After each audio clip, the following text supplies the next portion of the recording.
Hello বন্ধুরা, দেখো শাশুড়ি বৌমা রান্নাঘরে আমি আরও একটা রেসিপি নিয়ে চলে এসেছি। আজকে পালং শাক আর হচ্ছে এদিকে কাঁচকলা আলু পোস্ত বানাবো। আমি দুটোই বানিয়ে তোমার দিকে দেখাবো। আজকে শনিবার, আমাদের নিরামিষ খাওয়ার দিন, ওই জন্য সবই নিরামিষ তৈরি করব। এই দেখো, বড়ি ভেজে রেখেছি, ওই তেলেতেই এবার আমি আলুটা তুলে দেবো। আলুটা ভাজবো, কাঁচকলা ভাজা যাবে না, কাঁচকলা ভাজলে কালো হয়ে যাবে।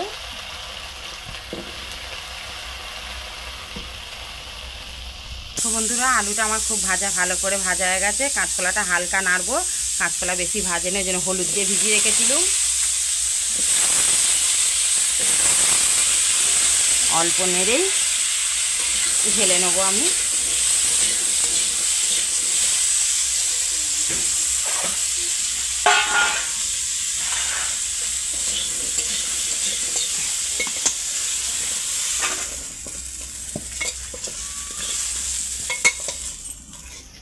চলে যা।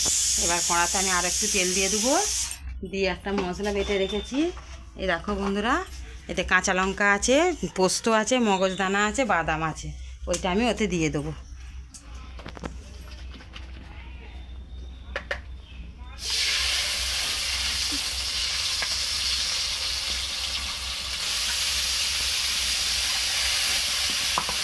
কাঁচা লঙ্কা দিয়েছি, এবার আমি টমেটো কুচিটা দিয়ে দেবো, দিয়ে একটু লাল লঙ্কার গুঁড়ো দেবো শুধু কালার আসার জন্য। কাঁচা লঙ্কা আমার দেওয়াই আছে, একটু লাল লঙ্কার গুঁড়ো দেবো শুধু কালারটা আনার জন্য।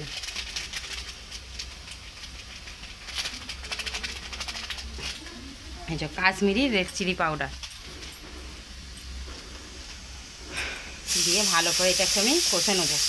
নিয়ে আমি সবজিটা তুলে দিয়ে চাপা দিয়ে দেবো, পোস্ত বড়ি দিয়ে। এবার স্বাদ মতন একটু নুন দিয়ে দেবো,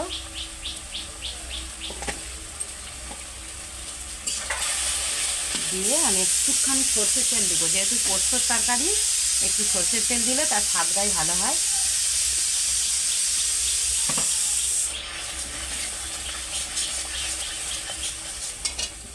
এটা আমি সব সবজিটা ঢেলে দেবো,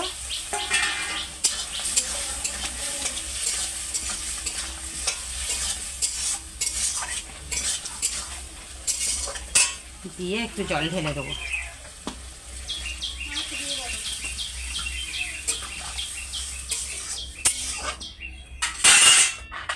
উপর দিয়ে বড়িগুলো দিয়ে দেবো, দিয়ে আমি এখন চাপা দিয়ে দেবো মিনিট 15 মতো। দেখো বন্ধুরা, পোস্তের তরকারিটা আমার পুরো রেডি হয়ে গেছে। কত সুন্দর দেখতে হয়েছে শুধু দেখো। নামিয়ে ফেলবো।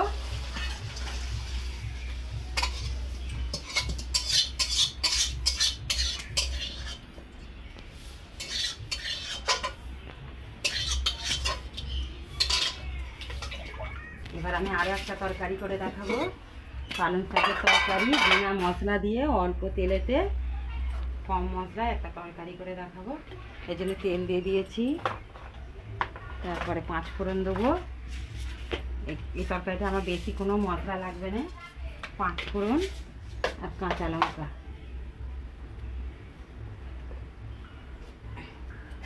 দিয়ে আমার একটু ভাজা ভাজা হোক।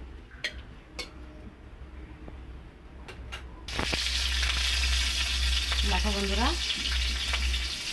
এটা হালকা হালকা ভাজা হয়ে গেছে। এবার আলুটা আর কচি তুলে দিব।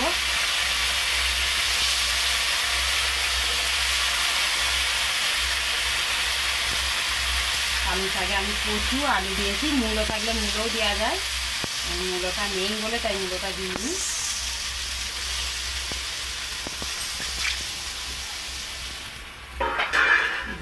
দেখো বন্ধুরা, সবজিটা আমার নাড়া হয়ে গেছে, ওর সঙ্গে আমি এবার পালং শাকটা তুলে দেবো, দিয়ে ওতে একটু নুন দিয়ে দেবো, তাহলে শাকটা তাড়াতাড়ি হয়ে যাবে, সিদ্ধ হয়ে যাবে।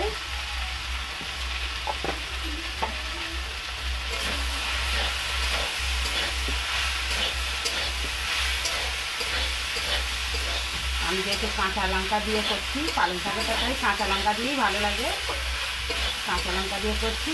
আমি ওতে হলুদ গুঁড়োটাও দিয়ে দেবো।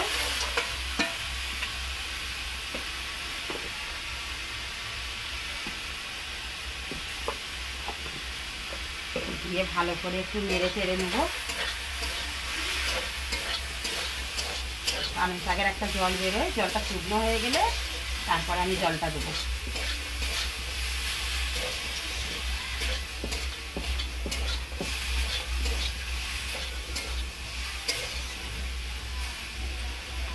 আমার জলটা শুকনো শুকনো হয়ে গেছে, দেখো। এবার আমি একটু জল ঢেলে দেবো।